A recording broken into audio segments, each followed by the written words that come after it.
Right, this is going to be another episode of Counterpoints. I am here with Maniac. Then there is no guest, so spoiler, it's just us talking now, innit? Right, obviously, I know where we start here, Maniac, because I've got to do the thing that I feel like, I don't know if it is that I've become a boomer or an elder statesman, if you want to make it classy. Or maybe I've just been on the block and seen things happen before and learned from people's mistakes and patterns. But I feel like right now, everyone is what you call in English a prisoner of the moment. Because we all keep doing this, even though technically this season actually didn't begin with Blast Groups. It began with the EWC, the Esports World Cup. But Blast Groups is the event right afterwards. And if you were at the EWC, which not every team was, it's the first event for certain teams. So I have to say, everyone knows for the last few years, basically since we came out of the online era, we've had this approach where Blast Groups is always the first tournament after the player break.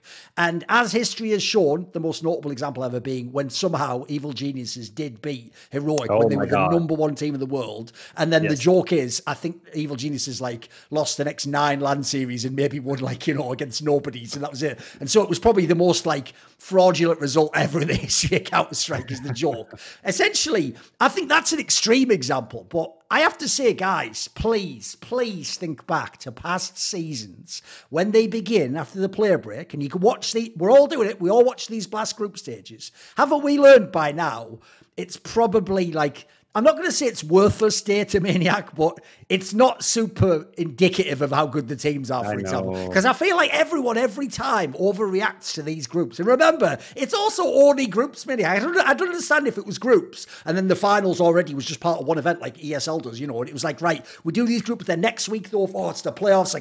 That'd be something. But the fact we just do these group stages, I'm not saying I'm, done with the idea, but I feel like people are way too quick to do, new roster's definitely good. Oh my goodness, this player move, it's bad. Do that. And it's bro, I've had the one event. Do you not get that same feeling? Listen, in the moment, I'm like that too, mate. When when Cole beats someone, maybe they are good, but when I pull back, I just realise we're going too ham on this, guys. Come on, we're going too ham.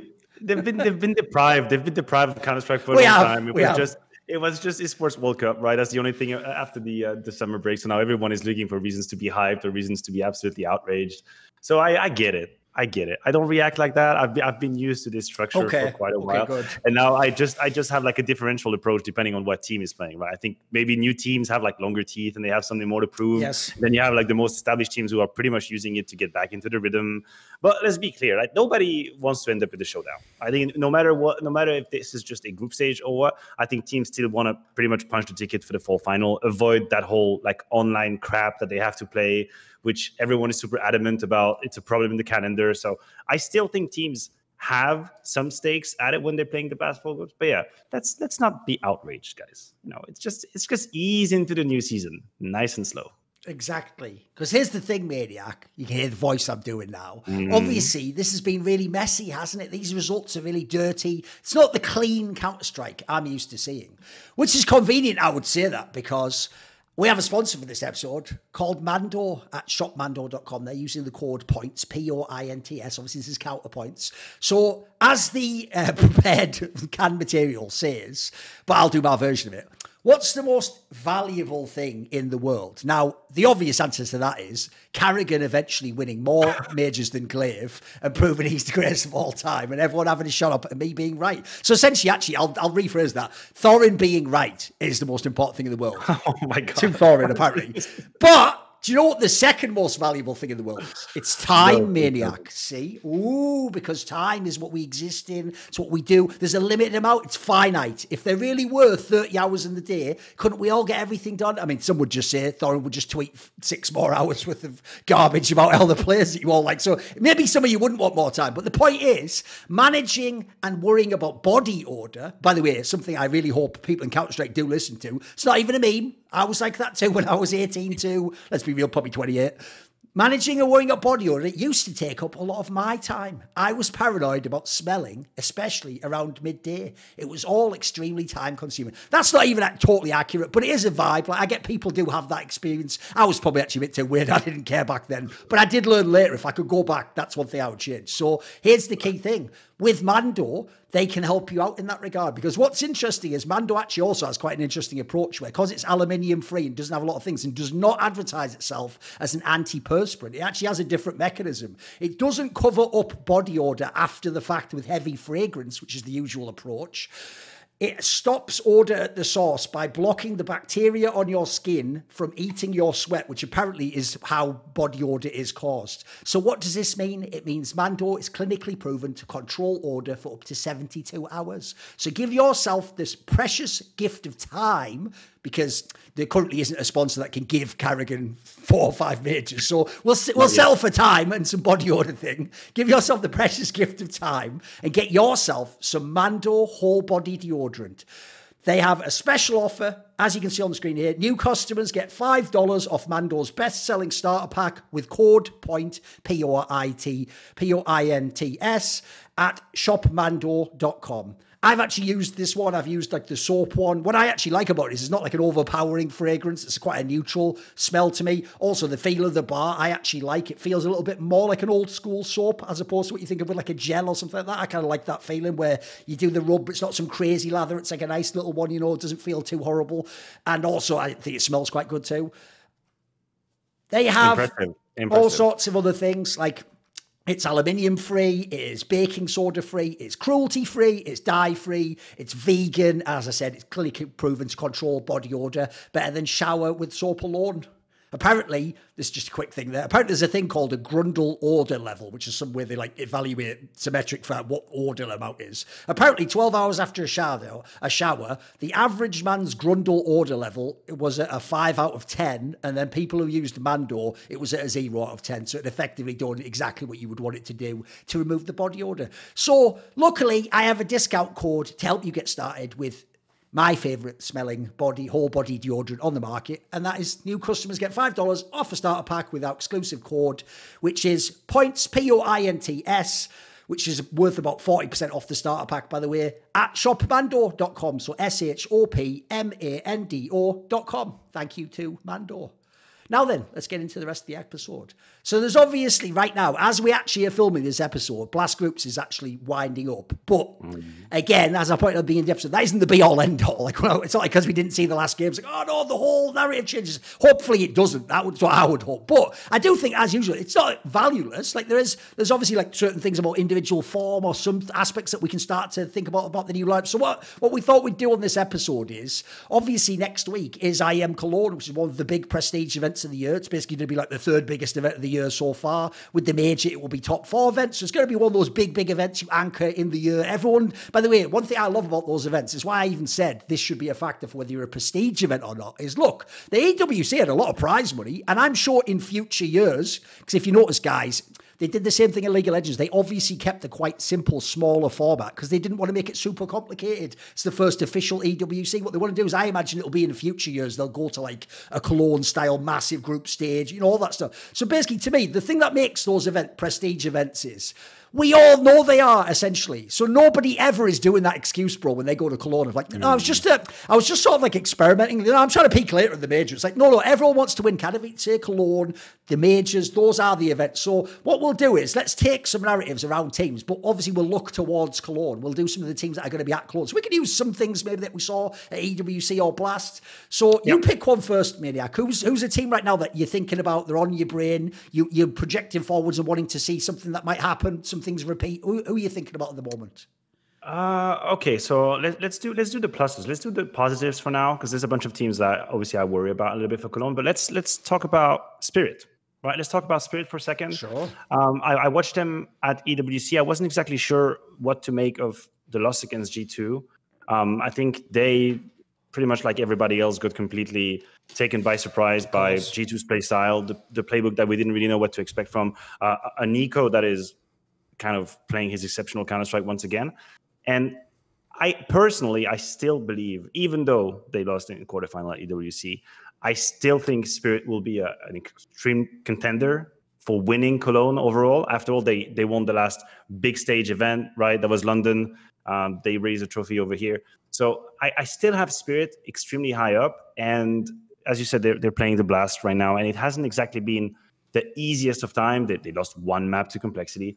But I just like the discipline that they have in their approach. Like even after the win versus Complexity, which was a little earlier, Zontix was talking to the interviewer, James, and he was explaining how, this isn't exactly the best they can do. Sure, they qualify, but there's still some things that needs to be set up. And I feel like this is a healthy approach.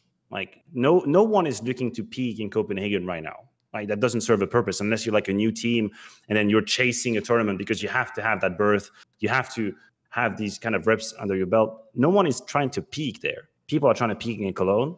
And when it comes to Spirit, I think they're on track. I don't really doubt that they will be in the playoffs. Personally, I have them in the grand final as is. And in a game of sort of musical chairs where winners have changed here and there when it comes to Counter-Strike, I feel like Spirit really is still up there. So I don't know what's your take on them, if you share like the confidence that I have in that team, but I'm still very much there.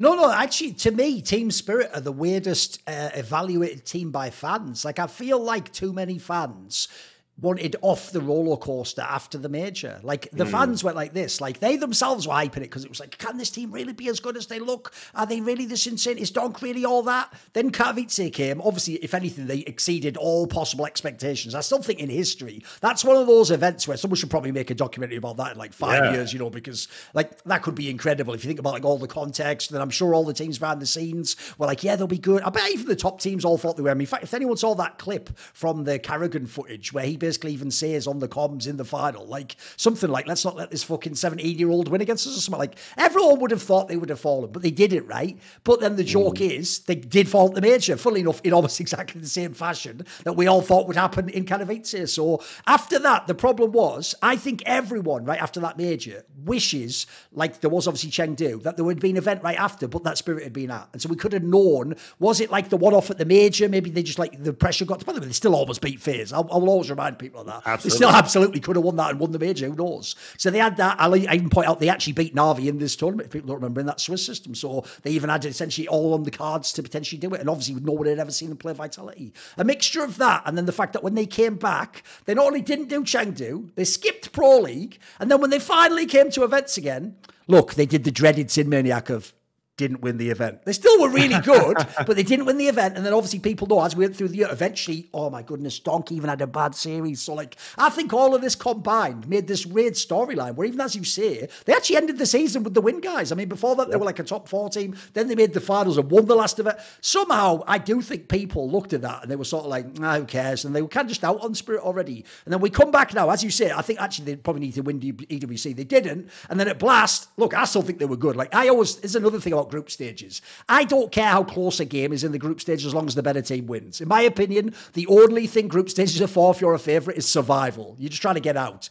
And especially whether if you get out at first. Who even cares if it's 3 maps or close? So even though everyone's going to look at this call series like, oh my God, maybe Cole should have won. Oh my Spirit, what's going on? Like, I don't care. As long as you win that, we can worry about any other issues going forward. So essentially, here's where I'm at. I actually think it's wild that people either over focus on like Navi winning, or they look at like Vitality when they're on top, or they ask where's fit. Because dude, if I had to pick right now, gun to my head, I would take Team Spirit as number 1 in Counter-Strike right now. Like if Cologne starts tomorrow or the major starts tomorrow, I'd take Spirit. Now I will say the obvious angle that's trickier for them in the major is they don't have the experience level of some of the other teams in that sense. Some of their players, like Donk, would be a second major at that point in time, But if you put them in a normal tournament, like a Cologne, which to them is normal, guys, they won Katowice already. Like, in theory, that's an event you should assume they should actually come in with quite a lot of confidence to. I'm with you. The difference is, I certainly think there is a world where Vitality could win it. I can't know about G2. Maybe we'll get to them later. Obviously, Navi's a dark horse, FaZe is a dark horse. But the difference is, I'm with you. If I'm having to pick one team, or forget even win, just to go the deepest, I think this is the one I can most consistently pick is Spirit for me. Yeah, and I agree. And also, in terms of the specific matchup of Navi Spirit, is still one that I personally would have Spirit. Oh, they dominated it generally, yeah. Exactly. So yes. now you're finding yourself in a situation where a lot of teams are in flux. You have G2, for whom we're trying to figure out. We're going to talk about them later. Trying to figure out what this lineup is made of. Like, where's the map pool? Are they comfortable with that structure on different maps? You have Vitality, who is almost impossible to predict in terms of like, is there going to be a mental breakdown? In fact, you could almost say that the odds are in favor of a mental breakdown because it's happened so many times. Sure. Mouse and the whole, this is a prestige event, are going to show up. Yep. FaZe, that looks a little bit still tired, still a little bit lost. So you put all of these back to back to back, and aside from Navi, from whom we've established that the matchup is in favor of Spirit, it's like, yeah, I favor Spirit over anybody else. Like, that's just currently is just the case.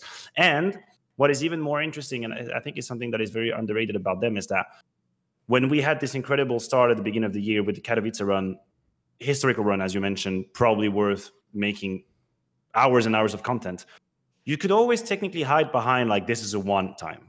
Like, this is not going to happen again. Like, Donk is never going to have these numbers. We've just witnessed history. They're going to fly right back down, or rather crash right back down and disappear. And they're even more scary right now because they have had a few disappointments and they bounced back. Yes. Like, right now, they have already established that they can have an event where they don't win. Case in point, EWC, just they don't win. But they can still, even right before, right after, still win events. And I think, to me, this is something that is extremely scary as a team, that they are not just going to face adversity and liquefy immediately. And you mentioned as well, strongly underrated how young some of these players are. So if you are trusting in the system, in how they behave as a team, how they process their matches, their wins and their losses, then you have to imagine that there is going to be a factor of improvement from event to event to event to event, because these players are getting more and more experience. Donk, which we already know Donk is exceptional as a player. Like, nobody is going to challenge that. Yeah, he's had a couple of series that by his standards were failures. Sure. Now we get to see how he bounces back from that. And is he capable of once again showing up and having monstrous performances? I think so. But every event that passes, I think they become more scary. And personally, as you say, in terms of odds, I feel like they're at the top of the food chain for Cologne. And I'll give you some other reasons. Like, first of all, aside from the new G2 lineup, which has admittedly only played one fucking tournament, or 1.5, or whatever you top blast now, basically they've beaten every other team. They're actually one of the only teams that can say it. The only one they haven't basically is Mouse. And as you just pointed out, Mouse have their own issues before they can worry about, hey, we beat Spirit every time. Like, bro, the joke is, if you met them in a finals, if you're Spirit, you're like, isn't it kind of even now, guys? You know what I mean? Like, I feel like that would naturally offset itself. And quite frankly, there's a reason why we didn't put Mouse at the beginning of our list. Like, I think everyone's waiting to see on that one. Their problem is they have too many factors like that. So what I would also say, the other reason I think that Spirit is mega consistent, look, you can look at the players. I do think, by the way, Duncan and Shiro, probably two of the most consistent stars in the scene right now. And as we pointed out on many episodes, the brilliant thing is there's no overlap in their game. Like, they not only don't get on each other's toes, bro, they help each other. That's one of the craziest things about that dynamic. Like you said, obviously the person who got all the shit after the major wasn't Donk, it was Zontix, wasn't it? Everyone was like, see, haha, you know what? He's had a couple of those, but he's also bounced back, like you said. Like, it feels like one of the things I love about his narrative is every time he has the major or the elimination match, he fails. It feels like the next tournament he comes back like a demon and just has like the opposite end. He has his like career game and reminds you he's really good. So you look at the squad, they should be really consistently good. Whereas you think of every other top team right now, they all have those question marks. Like, you know what? In Modesty right now, it might not even be the best player. In G2, he's not even the best G2 player. You go, look, Zero is pretty much the best player in Vitality until the match they lose. We all know that storyline, that narrative. But so you look, right, their stars, their players are more consistent. And then even one thing I've been looking at recently is the map pool. Bro, people still don't get this.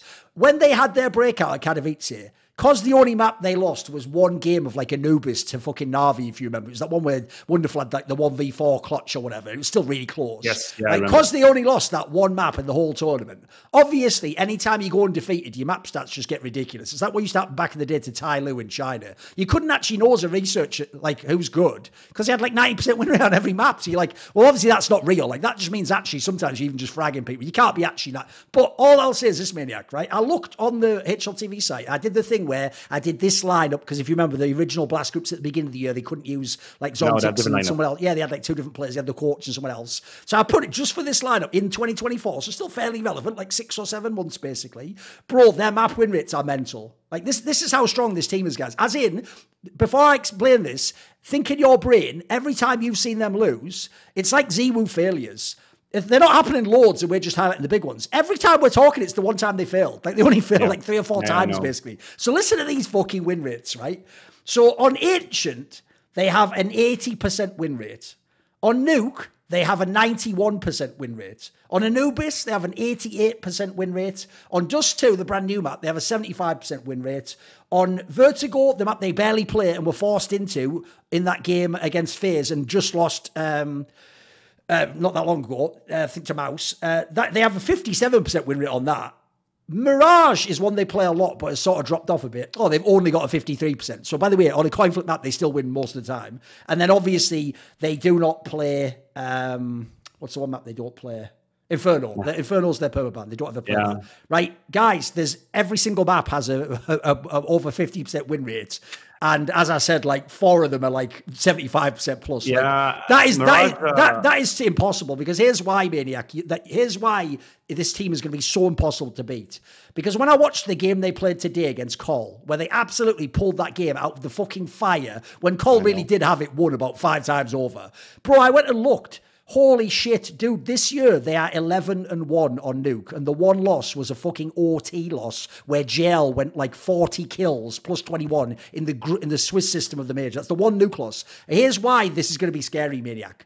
They don't even pick Nuke often. This nuke is being picked into them or as a decider. They only picked it a couple of times. They essentially against teams that really cynically you could draft into. They themselves don't pick nuke mania. They go to like the Dust 2s of the world and shit like the Mirages, etc. So what's crazy is, the reason why I bring this up is, I've always thought a really underrated thing if you want to be number 1 or dominant is if you can just get 2 zeros. Because if you keep going to that third map, then if one player turns up, you're in trouble. But if you can keep winning your opponent's map pick, that's how every dominant team comes in place. So if other teams can't pick nuke into you, and think about some of the teams in the scene, Maniac, I'll throw out some names: NAVI, FaZe, fucking G2, Fighter. Everyone loves this map.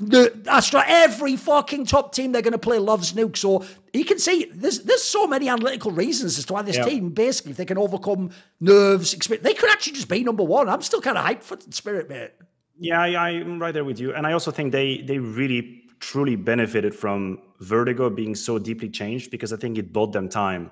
Because I don't know, out of all the teams that are going to show up at Cologne, I don't know how many of the elite teams are going to be ready to pick Vertigo. Like, I know people are dipping their toes in it now, and we're seeing it more and more in Copenhagen, because after all, some teams have natural vetoes that they don't want to play, so it's not you can ignore Vertigo, you have to start playing it. But there's a difference between feeling like you can float it and then actually aggressively picking it in, like, let's say, a quarterfinal of Cologne. So I think Spirit are kind of being a little bit protected by that. Not a lot of people are going to be on their trail for that.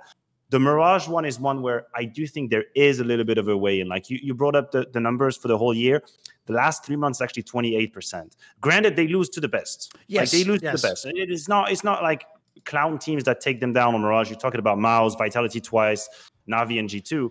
But there's still a way in. If you pretty swear. That does feel like that's always featured as well in the series. Either they pick it as a decider, right? So I agree. You still have a chance to win a map against them if you are the best teams. You can, but you need you basically, if you want to put Spirit in a really bad corner, you need Mirage and Vertigo as very strong maps, because then you can float Vertigo. You can force them to either leave the map open for a pick, or you can gamble the fact that Mirage would be a third map and then you're already on it. But that's already like such a constraining list of conditions that you have to go up against for Spirit. And that put them in such a great spot, full Cologne, in terms of map pool. Yeah. No, I'm with you. I think we're on a similar spot on that one. Yeah. So now if we talk about Spirit and then we say, okay, they had the upper hands on Navi. We saw the final in London, 3-1 for Spirit. I really think that the grand final was probably a little bit closer than it actually looked like. It's still Spirit dominating. What do you think about Navi? Because I for some reason, I think Navi is being not really slept on, but they're not being celebrated anyway. Like, I don't think people are rushing to actually, give praises to Navi and to the Navi system. But the truth is, when you see like the material that they're working with, their 2024 has already been very impressive. Oh, of course, yeah. You talk about a major on paper, they're the number 1 team. Yeah, another trophy at EWC. And by the way, the EWC run is probably as legitimate as it gets. Like, they play. Oh, the teams they play. FaZe, Maus, G2, or something like that. It's like one of the most legitimate run you could possibly have. And I personally, I think it is underrated how strong mentally Navi is getting right now, because they have, in all of these series, even in Riyadh, they would at times get smacked in the face on the map, like truly, really just completely disappearing through an entire map, where you would think most teams would enter into the second one still kind of half drunk from the uppercut that they got to the face. Not Navi. Not Navi. They've already shown that they can completely recalibrate, refocus from one map to the other. You can never really hope that the momentum you're going to carry over to the next map is not going to happen. So mentally, strongly underrated as far as I'm concerned. Then you have Wonderful, who no one is ever going to say is the best sniper in the world, because that spot is already taken, and all of the praises, all the flowers go to Monesi, and then they go to Zaiwu, and then they go to Shiro. So nobody really gives Wonderful the time of day, but super consistent, incredibly underrated culture as well. And holy hell, what is going on with Bit? Like Bit is the enigma that I cannot figure out. Because like whenever he shows up, and that happened in Riyadh, oh my God, like the guy is so strong. He is so strong, probably at times the strongest anchor there is in the game. And he's had a couple of these events already now in 2024. I don't really rely on JL having superstar performance. I don't. I think JL is more, he's serviceable and he's role-oriented and he's selfless and he takes duel and he takes risks and he does what he needs to do at times. He's gonna have the odd map out here and there, or maybe even the odd event out here and there where he's gonna pop off. But if you start telling me that Bit's level is reliable and Bit from Riyadh is a Bit that we can foresee in the future, this is getting really serious on account of like the rifle skills for Navi. Just this guy on his own, I feel like is already making the case. No, there's a lot to do there. But here's the funny thing. The problem is, I actually feel like, here's a good analogy for you. I feel like Navi, the team, is like Wonderful, the player. Everyone else, somehow, I would think everyone will be like me and you. I think we're in agreement. But everyone else just goes to one extreme or the other. Like, first of all, when I say that it was a fluke to win these events, that has never meant this team is bad, I don't like this team, and they can't ever win matches. It just means if you ever look at the 2 times they've won events, they had absurd other performances from people like JL particularly, but obviously in the final, it was mainly for the whole event of the EDC, but just in the final, obviously Bit went mental on that last map especially, didn't he? So they've had certain performances where essentially that just doesn't happen very often. It so far has happened twice a year, you could say, right? So that aspect is why I say that, like, essentially, it's not that like they're not good when they win. It's just that like I wouldn't expect that to happen in the next 2 or 3 events. Whereas the difference is, Maniac, I don't think this is where I think people are being very unfair. If you see a team win the major, it's absolutely reasonable to think they should win the next events. They should even be the favourites. So I think people are playing a little bit of like have your cake and eat it when they agree. They tell me it wasn't a fluke, but then they also go back. But of course they're not the best though. It's like, oh fucking hell, that's what's inferred when you win the World Championship. But then the other side is also a nightmare. People then want to make it that, cause on paper, it's absolutely true. If I was doing Thorin's world rankings still, well, one of the reasons I don't do it anymore is they were almost the same as HLTV by the end. We had like a similar philosophy. So if I was doing mine, they would have to be #1 right now, guys, because that's how it works when, assuming, by the way, technically it would actually on my 3-month thing have dropped off the major, but also there's not that many other teams that won events. Like everyone else has basically won one event unless you're Mouse, and then Mouse win all the ones that no one gives a fuck about because they're all in like in a broom closet with one person peeking through the keyhole. It's a pretty good joke, innit? I know. But that's what it feels like. So no one ever looks at them. And even though spiritually they sometimes look like they could be the best, no one really believes it. You know what I mean? Everyone goes, nah. So if I was doing it, I would have to rank them 1. But the problem is, for all the #1s we have, think of the #1s in the last few years, guys. They're like the best teams in the world. You don't have the same confidence about this team. So I agree with you. The problem becomes, why are they inconsistent, basically? Because what's funny is, I actually think, this is what will sound funny, when people like JL and Bit don't go absolutely crazy, which doesn't happen that often, I actually think the Navi you see most days is actually incredibly consistent.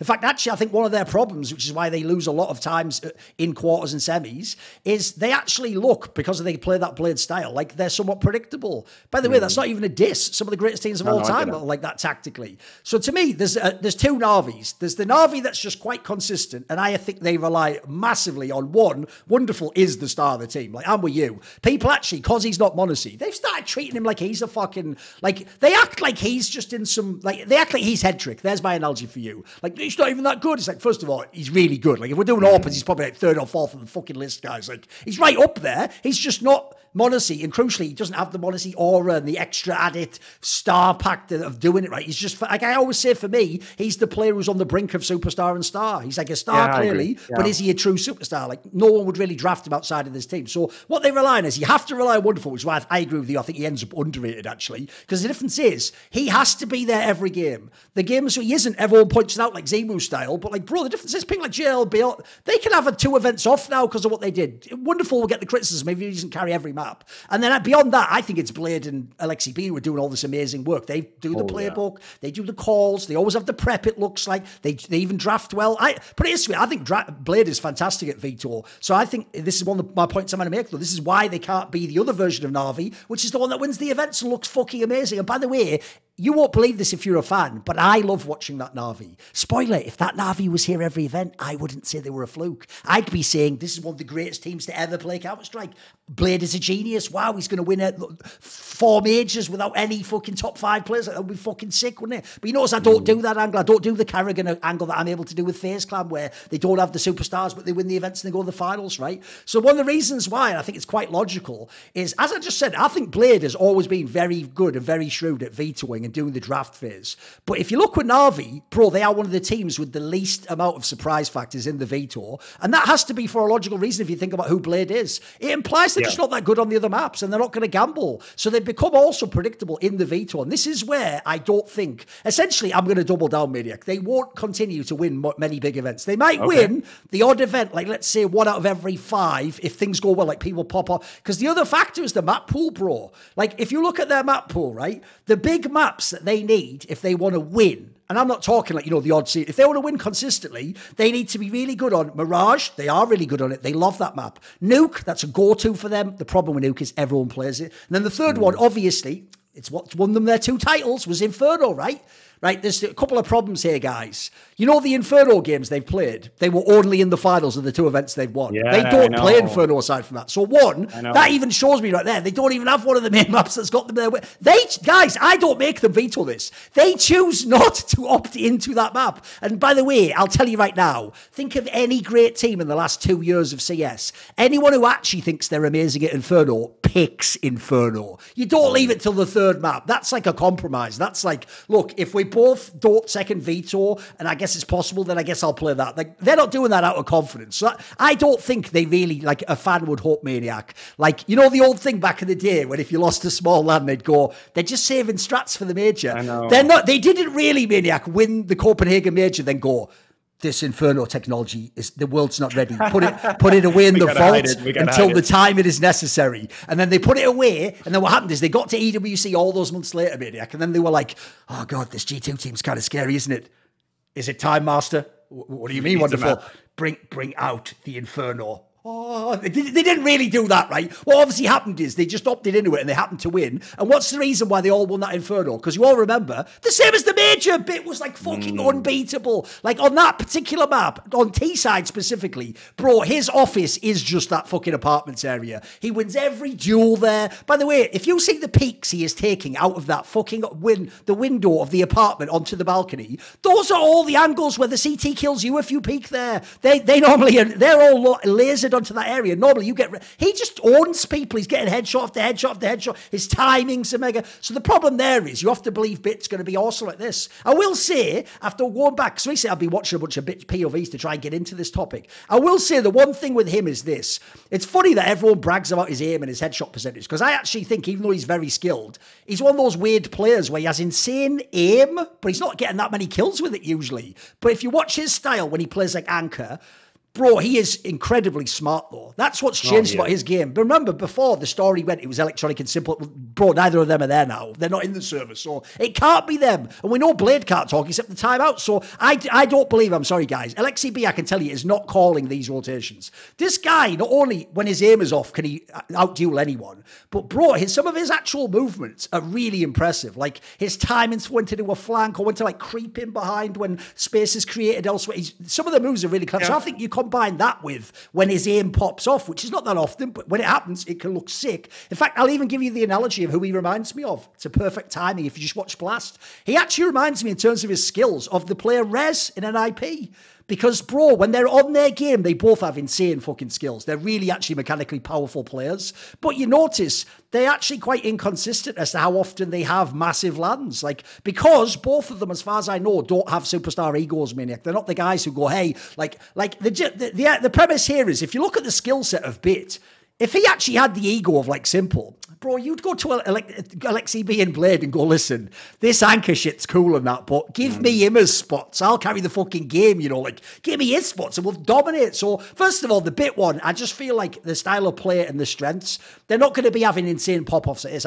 I would say he's the one player I could believe could do that, because we all saw what he did in 2021. We all saw how bonkers he was in that line, but he was every land just cooking everyone. Like, he was insane back then. It's just because Simple had better numbers and he was Simple that people didn't pay attention. Like, in a normal team, he could have won some MVPs back then. He was really fucking insane. And then I'll throw this last aspect out there. Here's why I don't really believe. That's why I set the map pool up, which maps they need to be stronger. Here's why I don't believe it can happen. One, they don't play Inferno that much. And then secondly, let me double check. So on Nuke, which is one of the main maps they need to get their wins off, you look who they beat, right? Here's why those other two maps were strong maps for them, Inferno and Mirage at times. Because if you ever look statistically, those are far and away the best maps for Immer. I think he also was maybe good on Anubis. I think there's a third one. But if you ever look, he's not very good on Nuke, actually. Nuke's one of his maps he struggles on, and he has a lot of tough times on. So I think that's a problem right there, that one of your main two maps, one of your players that's constantly criticised, he's flagging on that map. He's having really bad games. He's getting fragged all over the place. He has a hard time getting into it. He has the worst stats probably of his entire fucking career at the moment. Like the stats on that map, by the way, are shit to the point that even when you go outside of those top 10, top 20 stats, they never get up there, bro. He never gets to 1.0 against any level of opponent. So that's really worrying. And then in terms of the others, so we did Bait, we did Immer, right? The other two players, I obviously said it for Wonderful. I think Wonderful actually genuinely is fairly consistent. I don't know why this myth comes from that he's failed. I think people are they're giving him the Ziwu treatment, but he never was Ziwu, if you know what I mean. I personally, I have no problem with Wonderful. I don't ever look at it and go, remove him. The only way I'd remove him is if you're telling me either Simple's coming back and he promises he's going to grind like a motherfucker, or we'd sign Monacy. Unless those moves are happening, I'm keeping Wonderful. I'll essentially, I've said this analogy before, Maniac. Wonderful is like having a 17 or 18 in blackjack. Look, it ain't 21, but I'm going to hold on this one. You know what I mean? I'll stay. I don't think I'll be hitting another card on that. For the record, even if Simple comes in with the best intentions, I'm not replacing Wonderful with Simple. Fair enough. By the way, at this point in time, that's fair. That's fair. No, at this point in time, I think Wonderful earned his spot, and I think he's doing enough. And if anything, you could say to Simple, listen, pick up the rifle, just prove you're the absolute greatest, and go ahead.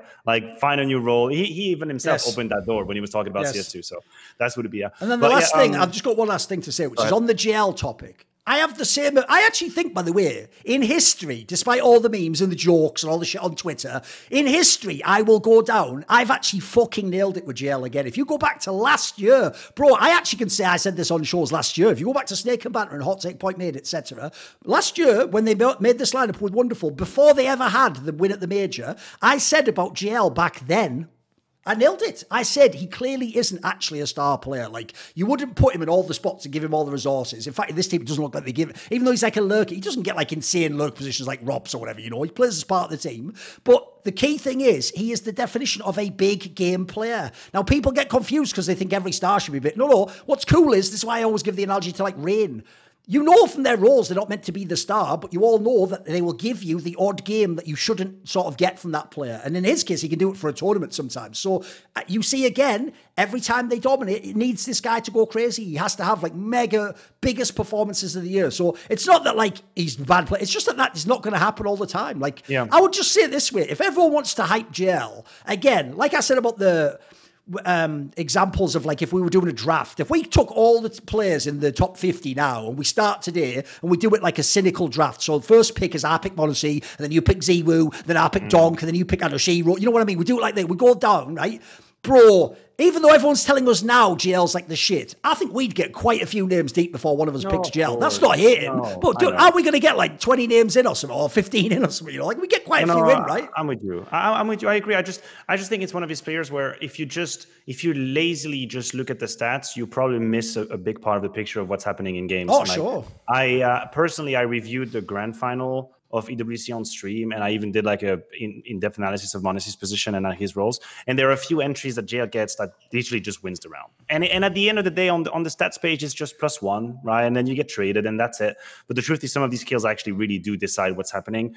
And out of all of the players out there at the elite level, he really strikes me as one that is not going to doubt whether or not he needs to take that white swing. Yes. And that's a little bit a la Rain as well. It's similar to that. It's a good analogy. These are the type of people who will definitely take the white swing. Doesn't matter if it's the grand final of the whatever, they'll go for it. So yeah, big game player in that regard for sure. On the just quickly on the Inferno topic, it's psychologically speaking, it's kind of interesting because sure, it's definitely not a map that Navi pick aggressively. But you think it's going to scare people, though?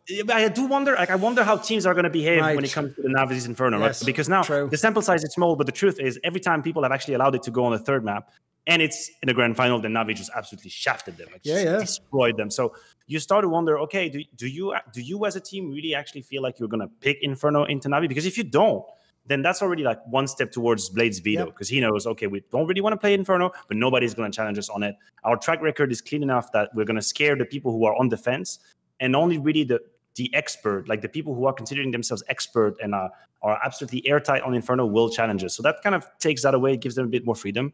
And it's going to be interesting to see in Cologne, for example, who...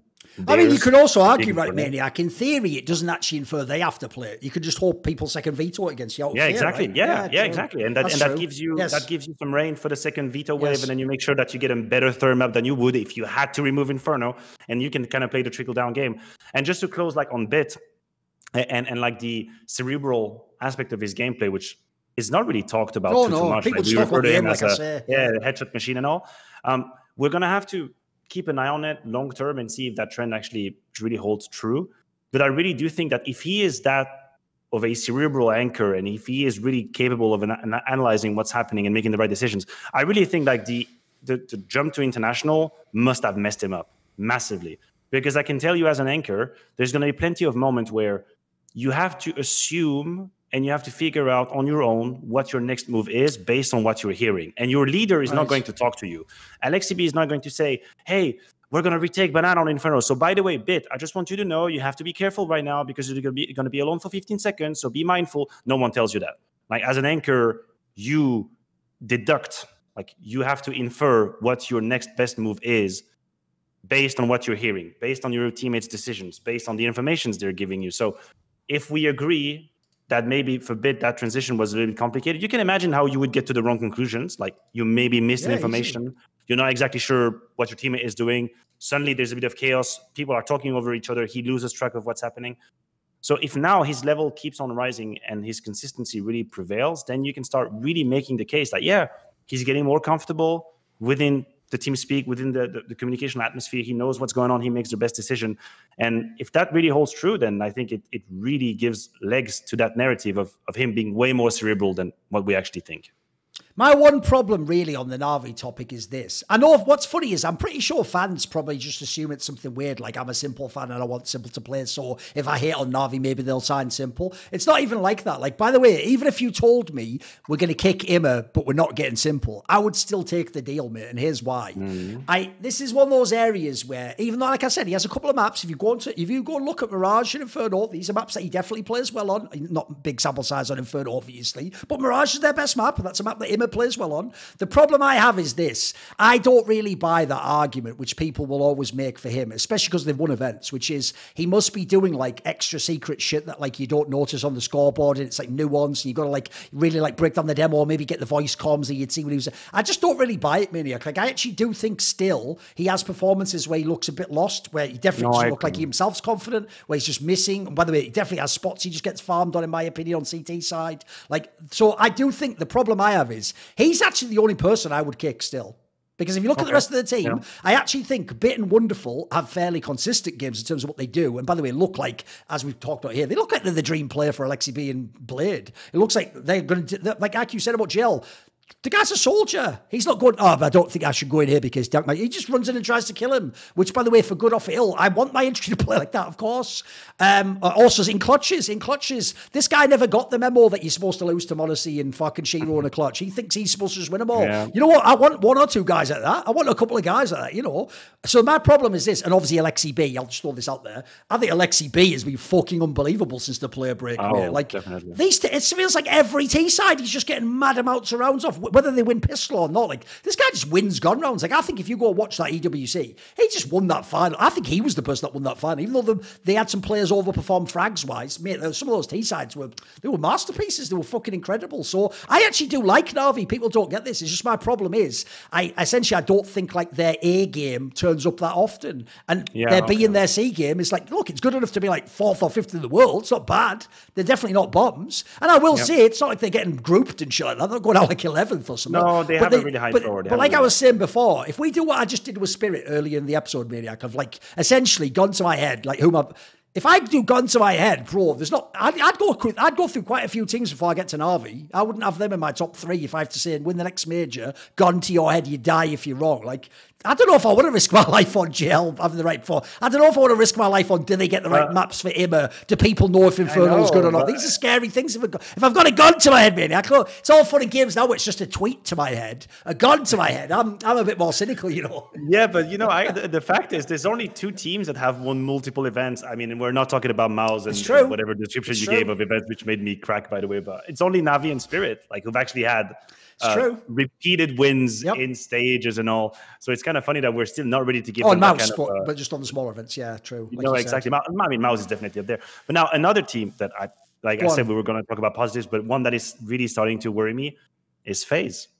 I am getting worried about FaZe. I'm getting worried about FaZe for multiple reasons. I really thought that what we were witnessing what happened after Chengdu, just to put it bluntly, I really thought was basically just a decompression. Like, I thought they were on this incredible high of like grand finals and the grand final loss streak, which was probably fueling some sort of fire. Like, you know, you can imagine how as a team they would process this moment and be like, come on, guys, like, it's not possible. Like, we get to the final all the time and we lose all of them. And it's like, it's building the pressure like a pressure cooker, right? And then suddenly they win Chengdu and then it kind of floors. And that reaction after that is something that I had seen coming. But first of all, I didn't know that it would last so long after that. I thought maybe just Pro League would be sort of an aftershock and then they would rise back up to have better results. But then I thought, okay, the player break is definitely going to change something. The player break is going to be enough. They're tired. Okay, they're tired. They're exhausted. We're always making the point that they've played the most maps on land compared to all of the teams, and there is a statistical truth to that. But now we're after the break now. Now we're after the break. And EWC is a quarterfinal. Blast now is a straight into the showdown. So that's a loss to G2, that's a loss to NIP. EWC, obviously, that's a loss to Navi. And like, are we missing something? Did I miss something? Did I oversimplify the issues that FaZe were having towards the second quarter of the year? Did I just blindly accept that this was just exhaustion and that's it? Now I feel like it's probably time to start wondering, like, are we looking at a team that would necessitate a change in order to be playing for trophies, in order to be contending for grand finals and all? Because I feel like the only argument that we have moving into Cologne is that we're in Cologne.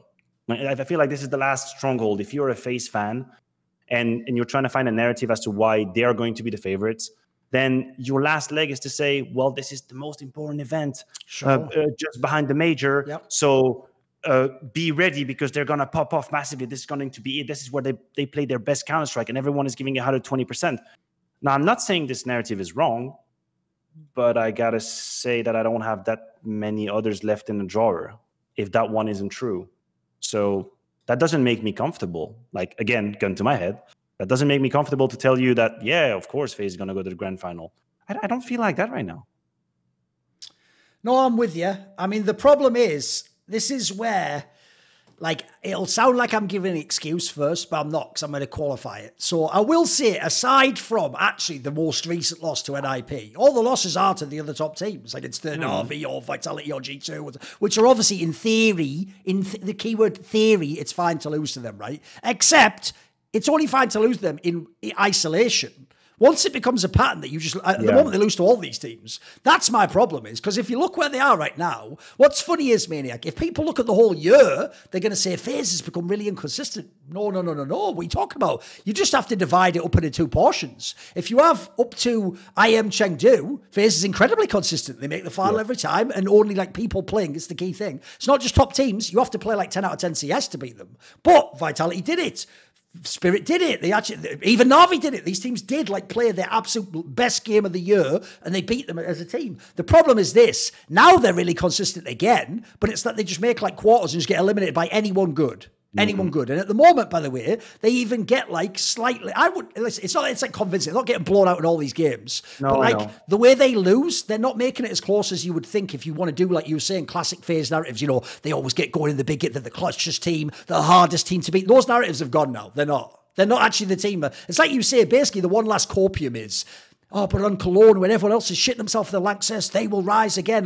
Well, at this point in time, even that narrative sounds like a fucking phoenix, guys. Like they're dead. And you're just hoping they're going to miraculously come back because in this scenario, I don't know, Mouse or Navi chokes on stage is what you're hoping for. I don't even know. I don't think you can rely on that as FaZe. I'm with you, Maniac. That's not a win condition that the other teams might choke. We have to, essentially, the problem FaZe has is they're clearly just not very good right now. And if you go and look at the stats, what's crazy is the stats are exactly identical of who's ranked where, right? Except every player, crucially, don't look at the rating, but look at the kill death, where it does the ratio. Because I always think if people don't know the rating, depending on how it's calculated, can hide stuff.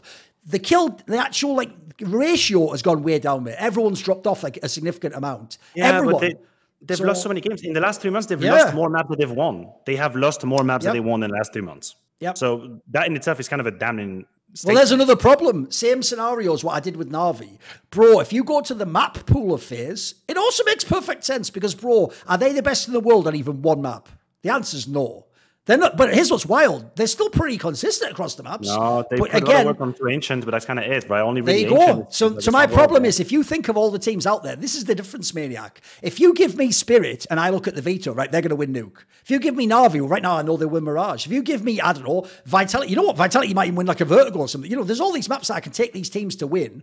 Right now, if I'm FaZe, I can kind of see why they just like in these matches, but they lose them all because they don't have a map that's a home map that they can definitely win. They don't have a veto that's a definite win for them right now. And crucially, the reason I brought up the player fragging thing is this is where, and this is why if I'm Alexi B, I would be watching what's happening with Carrigan right now, because this is why it's okay when you win in events now to keep him, but if you start dropping off like this and you don't win events, Alexi B is going to be in the same position. One of the reasons we give insane praise to Carrigan and Alexi B in these lineups is because they don't have the Monacy, the Ziwu, they don't have the Donk, they don't have the super carry, God tier guy who, when you're playing like shit, which by the way, Vitality definitely does do sometimes, he can just come along and say, you know what, I like it like some sort of fucking deity out of the Greek mythology. I just come down, it's okay, I heal you. You don't lose this map. And if you're Apex, you're like, holy fuck, it's nice to have a guy. I tell you what, it's nice to have fucking Superman on speed dial when I'm in trouble. Because you know in Superman, they're always saying, please Superman, help me. And he just turns up out of nowhere. There is no Superman for FaZe Clan, bro. And as we all know, anyone who hoped, like in the past years, it was Rops, it ain't Rops. Like, Rops himself would even tell you, like, yeah, maybe don't wait for that call because I'm not coming. Like in this scenario, I think the other problem they have is, one of the things that impressed me about FaZe and all those finals is, it was like a team effort, wasn't it? It was everyone had to do their own parts. Everyone even had maps they were good on. Yeah. Everyone's fallen off a little bit. And this is where I often make this point. I know some people vibe with it. This is where I think some people slightly overrate Frozen, unfortunately. I think he's a really good rifler Maniac, but the difference is, in the same way as Wonderful isn't in the category of AWPer Donk is, Monacy, Frozen isn't the same rifler Donk is, bro. Donk has insane impact. I'm not just saying stats-wise, but I think Frozen's like, he's really good, like Wonderful in this analogy, but he can't 1v9 the game for me. You know what I mean? I like that you mentioned Frozen because I was opening this kind of thought process in my head where if people do like the very short-sighted one-to-one comparison of Frozen versus Twist, and they try to tell me that Frozen is better than Twist, I think they can make an argument. Like pure, and I'm talking purely isolated, like just mechanical skills, ability to have like highlight moments, whatever. Okay, sure. Maybe you're right. But I think what we might be missing right now was structurally and systematically how Twist would allow other players to be better than what they maybe were. Yes. And I don't know if Frozen is doing that. And that was something that we maybe lost track of when Frozen joined for FaZe and the results kept being really good, was that Frozen individually really delivered massively. Yeah. Maybe aside from like a grand final or something where a lot of people, myself included, have said that this was like the last step for him. But now you start considering the idea that, okay, maybe stats-wise, maybe Twist wasn't having 1.2 at every event he was going to, but what kind of impact was he having on the rest of the team during rounds, like setting up people, making bait plays, making sure that people are in the best of conditions to have the frags they needed, to have the setups that they wanted to be comfortable in. It feels like FaZe have been very adamant about when Frozen joined, they are going to try to make him comfortable. And I think that's a very commendable approach. Like, you have someone coming in, Carrigan knows him, they're going to try to make a couple of adjustments so that he can actually shine, and that's great. I have no problem with that. But are we missing a part of the picture where Twist just being there in the role that he was in, playing these roles the way he was maybe allowing other players to shine. Like Robs is a good example. Is it just a heuristic? Is it just a shortcut to say that Twist was helping Robs be better? Are we taking the responsibility out of Robs' shoulder? That's possible, but I would fear that it's an avenue of questioning. The avenue of questioning of was Twist having that kind of impact around him in a positive manner that would help people perform? And is that not the case, or not as much with Frozen? I think that's an angle that I would like to maybe just dive in and see what's happening in the future with that.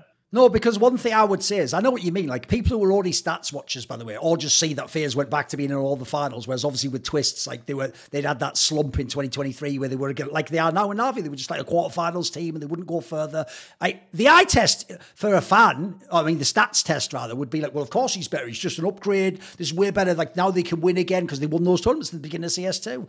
But that, first of all, the CS2 tournaments were obviously before they got him in. That was when Frozen came for the finals with Vitality. And the difference is, if I look at the two players, I always saw them more like this. Twists is a player for me who should be more of an aggressive rifler, but in that team, because they had other players like Brokey and Rain, etc., he just ended up a little bit shuffled back in the pack. And I'm with you. For me, he actually sort of like allowed other people the resources to be the star, because he definitely believed in Carrigan's vision, and he was sometimes just created the space for them and give them the resources. I think cause Frozen came in as the man in Mouse, I think he gets way more like, I think in this team, he's almost set up to be the star player. I mean, you see his numbers are very good. The difference is he's way more of a Beatty star player though. So if you think about the problem, I think that's even a structural problem they have right now, dude. You have Frozen and Drops, and they're both a little bit Beatty. So all of a sudden now, if you're Brokey, who I think is probably the best player in the team in terms of like, if you ask me like impact on the game, Brokey's the man who'll win me the game. Mate, the pressure on him's insane now. He almost has to be like a superstar player. Like, I think if you look, and then the others are Carrigan and fucking Rain. So you already were sort of like just getting by sometimes, not having the fragging. Like, it's not even just, this is one of those areas, like I always say this in League of Legends, it's not about how many kills you have. It's like, did the kill go on my carry or not? Because that's where the goal. So in CS, it's the same thing. It's not about do you get the kill. It's about which kill do you get? Because there's a type of kill that Twists would sometimes get. Think about some of the clutches he won. Think about some of the mid rounds where he'd just go in and 2-1 bullet people in the head and open a sight. I mean, he won them tournaments and majors doing that sometimes. The difference is Frozen for me sometimes more the cleanup guy, or he's more the guy taking a fight in the mid round, you know. So I think that it's just that it's a different set of weapons if you're Carrigan, you know. And I have to say, I know what you mean. It's funny because maybe Frozen is a better player. Maybe that's why they actually on average have had better results. But they're not quite, when they hit their peak form, as dangerous as the old FaZe in some ways. Because I even noticed they're saying that in interviews themselves. Even they know they've lost the like fear factor they had for people. It's why I agree with you. In some ways, it's almost perfect timing that Cologne is now. Because if they don't do some demon run and wreck a bunch of the top teams in the semis and the quarter, like if they don't go to Cologne and play like Spirit in the semis and crush them on one of the maps and then beat Navi in the final, whatever, if they don't do that, I feel like every excuse has been dragged out at this point. There's nothing left. Like,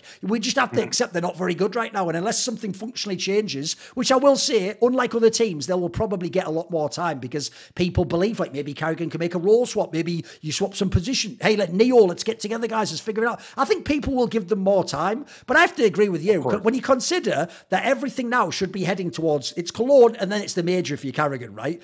Bro, if you don't do well at this Cologne, it's going to be, you're going to have to do it, but it'll be a big gamble to double down on that roster, because who really would believe at that point they're going to win the Shanghai major, you know? Yeah, for sure. And for me, it's just, I consider the team beyond just the opinion of the community. I'm considering the team's view on themselves. Like, this is what is actually starting to worry me, because if you're within the FaZe rank and you end up the second quarter of the year, and you know your results are a little bit on the down low, and you can feel that people are getting exhausted, and all right, like you're gonna be able to make sense of it. You're gonna be able to create this narrative within the ranks of, listen, guys, okay, we know we're not doing our best. Let's everybody take a deep breath. Let's everybody regenerate. We're gonna come back. We're gonna regroup, and then we're gonna attack this second season, and we're gonna be much better. Okay, cool. High five. You enjoy your break. See you in 2 weeks or 3 weeks. Okay, that's great. The problem is now you start playing again, and the losses start piling up. This strongly changes whatever stories you had built in your mind as to what was going to happen within the team. And now suddenly you have a longer period of time with results that are worrying or concerning, maybe even frustration inducing. So this is what I'm starting to worry about. Like, if Cologne is a failure, and by failure, I mean, when you were in the FaZe jersey, I guess anything but a semi plus would be considered. Yeah, if they were to just lose in quarterfinal to whoever, I think it, unless it's like a legendary quarterfinal, 3 maps all the way against Spirit or something, I think a quarterfinal would be already looked at as a disappointing result. Then what are the words that you use within the team for the rest of the year? It's like, okay, guys, this is kind of it. Yes. But this is who we are now. And what do we do with this? And now you start rethinking. And this is the danger, right? You start resenting maybe some of the changes you've made in order to accommodate a new player coming in, because at the time it made sense and the results kept following. And now the results aren't here anymore. So you're starting to wait a minute, like, we used to win. Like, what is going on? Did we make the wrong changes? Did we go wrong somewhere? I think it gets really tricky and dicey. So Cologne, I think, is going to be incredibly important for this roster and for the perennity of this roster mid-term. Because if it is a crash, then they might start asking themselves questions that are uncomfortable to bear with. And then I'll just throw one last factor in, which is the obvious difference between when they made all the finals and when they don't, is the top teams are stronger now. When they've made those finals initially, Spirit only just came on the scene. They hadn't played NAVI before the major. And then teams like, obviously, famously, they had Mouse in their back pocket. They just haven't even had the chance to play them to get that win over them at the moment. And then Vitality was on a bit of a slump, weren't they? So if you look back then, the teams weren't as strong. Also, we didn't have these other squads coming up. Like Astralis wasn't legit. They had the failed super team. You can go down the list. VP hadn't made the moves they have. So the other problem for them right now is the rest of the teams leveled up for me. So I'm with you. I actually think minimum should be the semi for Cologne. I think to actually feel like you have a respite, you probably need to make the final. You know what I mean? You need to feel like you have to feel like you felt like you could have won the event. I'm with you. You have to feel like it was possible to win. If it's possible to win, we can have like a stay of execution, and you can just keep going. Right? It was that those are smaller events. It was the player. You can do all that. But I'm with you. If you somehow flunk Cologne, and by the way, God forbid you don't even make the playoffs, you have some very serious questions to ask there, because at that point in time, we have to ask the question, which was never the case before, which is not just should we make a roster move, but who would we sign? Because, bro, as much as it might be like, but they've been so good. Yeah, but that's also why surely one roster move could be it. You know what I mean? And look, the reason why I say that it's going to be the hard question is, bro, there is no name you can look at here and cut. Even a fan who's going to go, well, if you look at his numbers, you just cut Robs. Mate, it's a lot easier to cut people like Rops than it is to fucking do it, to say you're going to cut them, than it is to do it in reality. Like, he's another example of a player where you cut him, and God forbid, by the way, he goes to like Vitality or something, and then becomes really good and beats you. Like, you know, it all goes back to Mouse. You know, mate, there's some nightmare fuel there if you let a player like that go. So you have to really know that they're done before you do that gamble, you know. But I do think if we think of that, because no one would have before, if you could bring in the right player, though, you also could be right back at number one. You can be right back in the pack, top spot. Look, I know you're right. The problem is, I mean, I think for the longest time, FaZe had like an incredible prestige like factor to it. Like, you always wanted to be in FaZe. Like, FaZe was this incredible powerhouse. But we all know how like the credit in Counter-Strike kind of fluctuates like faster than Wall Street. Sure. So now at this very point in time, like if you're a member of G2, if you're a member of Vitality, even if you're a member of Mouse or whatever, do you immediately take that offer comes your way? Or do you say, okay, wait, hold on a minute. Like, am I in a better place now than I am? Like, it's always easier to have the call of the siren when you're at the very top. Oh, sure. And like, if you're frozen and FaZe is asking for you to join, you just say, yes, when? Where do I sign? Please, now, let's do it now.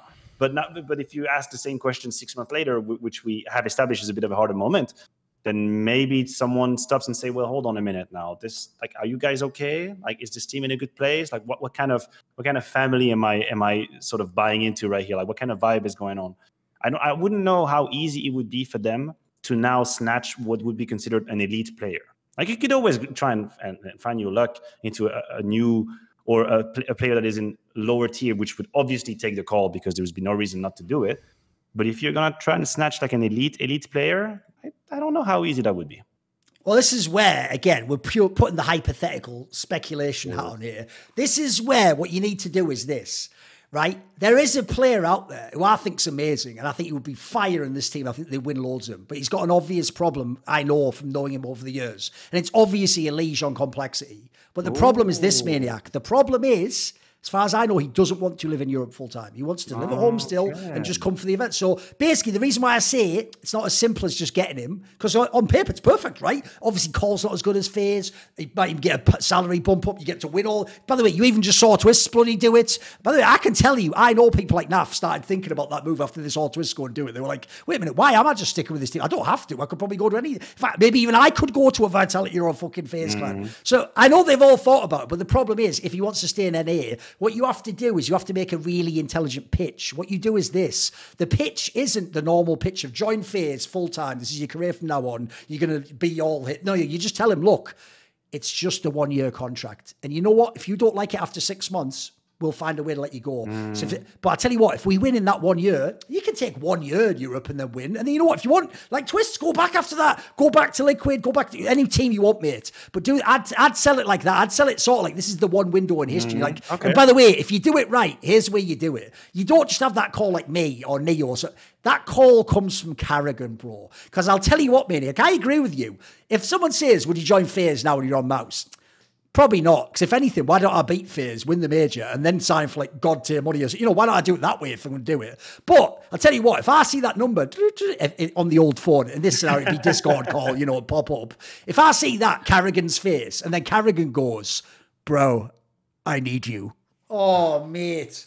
That's like some of a movie. I mean, obviously set up that way, but that's where you might say yes to a movie like that. Because obviously the other angle I agree is you have to make a mega gamble. Like, your gamble has to be something ridiculous like, here's $500,000 for Wrinkle NIP. It has to be somewhat absurd. No, exactly, but the problem is that is such a monster gamble. I'm with you. Like, exactly. I think the difference is the other one I said about Leeds. If you could make it happen, that's a slam dunk. The Wrinkle one is like, fucking hell, you're gambling there, mate. You know what I mean? Like, no one has any idea what this guy will do in a major. Could be amazing. Could also be nothing, right? Yeah.